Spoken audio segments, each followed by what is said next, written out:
नमस्कार दोस्तों। आज की स्टोरी है भगवान विष्णु जी और माता लक्ष्मी जी। आइए स्टोरी शुरू करते हैं। एक बार भगवान विष्णु जी शेषनाग पर बैठे बैठे ऊब गए और उन्होंने धरती पर घूमने का विचार मन में किया।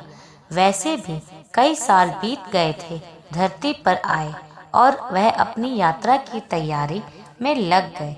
स्वामी को तैयार होता देखकर लक्ष्मी माँ ने पूछा, आज सुबह सुबह कहाँ जाने की तैयारी हो रही है? विष्णु जी ने कहा, हे लक्ष्मी, मैं धरती लोक पर घूमने जा रहा हूँ। तो कुछ सोचकर लक्ष्मी माँ ने कहा, हे देव, क्या मैं भी आपके साथ चल सकती हूँ? भगवान विष्णु ने 2 पल सोचा, फिर कहा, एक शर्त पर तुम मेरे साथ चल सकती हो। तुम धरती पर पहुंचकर उत्तर दिशा की ओर बिल्कुल मत देखना। इसके साथ ही माता लक्ष्मी ने हाँ कह के अपनी बात मनवा ली और सुबह सुबह माँ लक्ष्मी और भगवान विष्णु धरती पर पहुंच गए।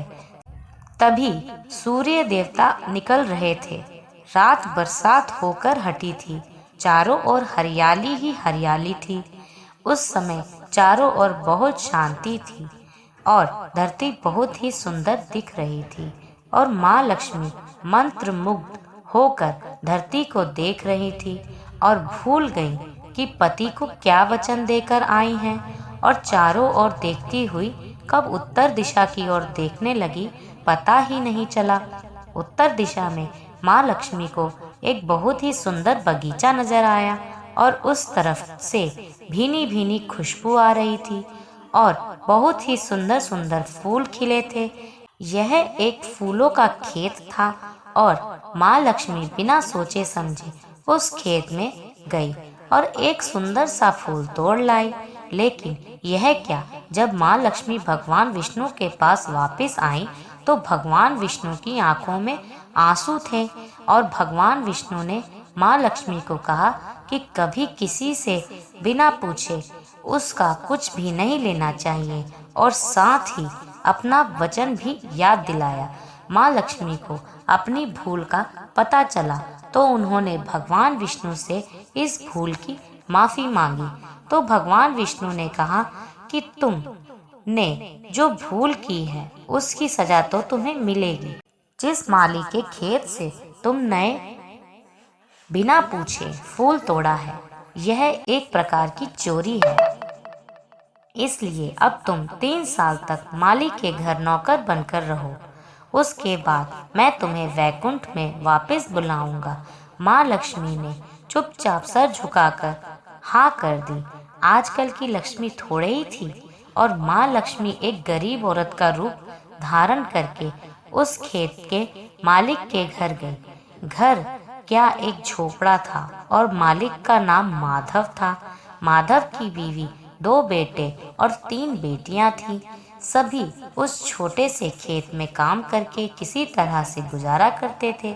माँ लक्ष्मी जब एक साधारण और गरीब औरत बनकर माधव के झोपड़े पर गई तो माधव ने पूछा, बहन, तुम कौन हो और इस समय तुम्हें क्या चाहिए? तब माँ लक्ष्मी ने कहा, मैं एक गरीब औरत हूँ, मेरी देखभाल करने वाला कोई नहीं। मैंने कई दिनों से खाना भी नहीं खाया, मुझे कोई भी काम दे दो।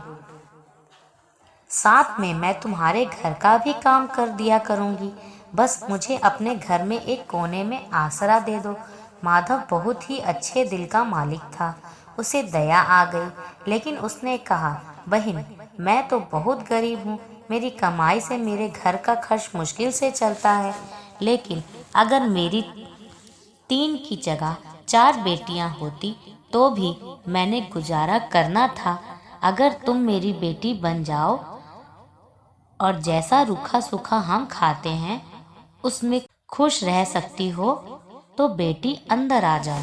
माधव ने माँ लक्ष्मी को अपने झोपड़े में शरण दे दी। माँ लक्ष्मी 3 साल तक उस माधव के घर नौकरानी बनकर रही।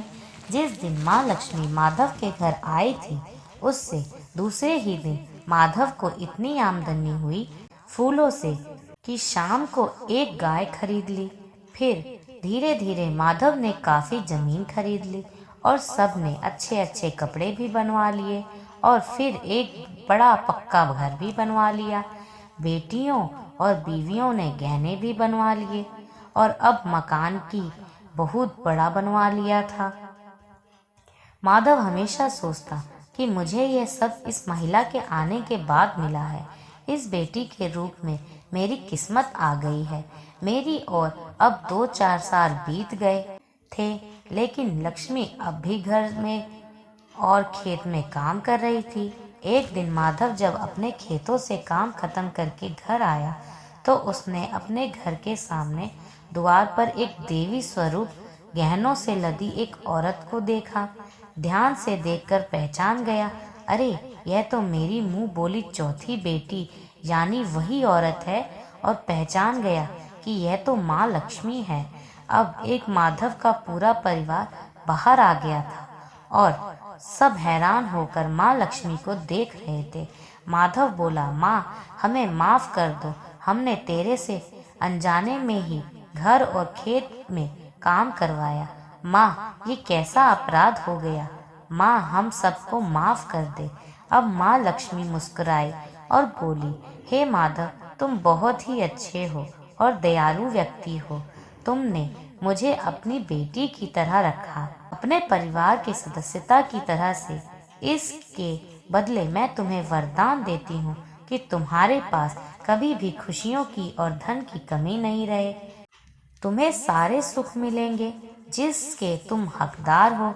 और फिर माँ लक्ष्मी अपने स्वामी के द्वारा भेजे रथ में बैठकर वैकुंठ चली गई। धन्यवाद दोस्तों। कैसी लगी आपको स्टोरी कमेंट्स करके ज़रूर बताइएगा।